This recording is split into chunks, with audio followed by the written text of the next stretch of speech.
Meteorologi Dunia ke-72. Early warning, early action.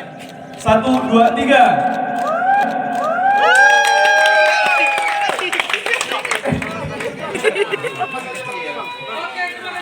Ini di BMKG itu sudah menerapkan generasi 4.0 dan sekarang sedang merintis untuk masuk ke 5.0.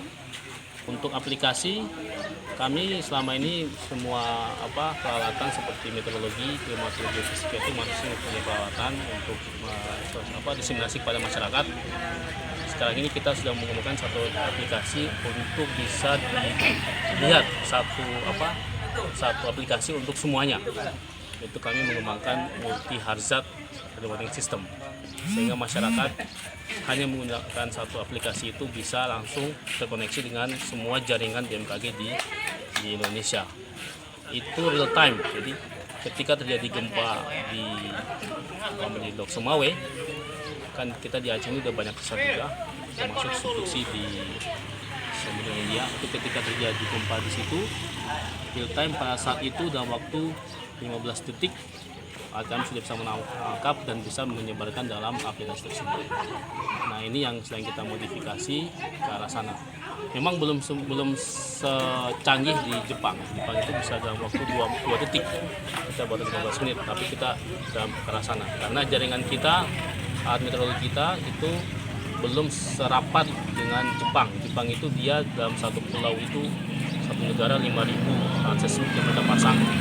Kita Indonesia baru sekitar hampir 500 alat. Nah, ini kita ke arah sana karena daerah kita sangat besar, sangat luas, itu bisa sampai 4 kali lipat negara Jepang. Tapi kita ke arah sana dan kita akan berupaya karena memang negara kita ini multi bencana, bukan lagi market tapi supermarketnya bencana, semua ada di sini. Dan itu bagian dari pemberian dari Tuhan ya. Karena kita kaya alamnya, indah alamnya, tapi di samping itu di dalamnya terdapat potensi bencana yang sangat luar biasa.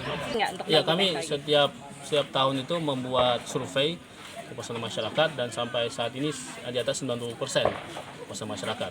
Dan target kami dalam waktu 3 bulan ke depan, mudah-mudahan aplikasi ini bisa segera tersebar dan bisa diketahui oleh masyarakat. Kami bisa bantuan dari media juga ya, bisa untuk membantu kami dalam menyebarkan aplikasi ini. Berarti dengan menyebar aplikasi ini masyarakat harap dapat waspada terhadap bencana. Ya betul, karena itu ada prediksi dan ada analisa tentang bencana, terutama yang ekstrim ya, ekstrim.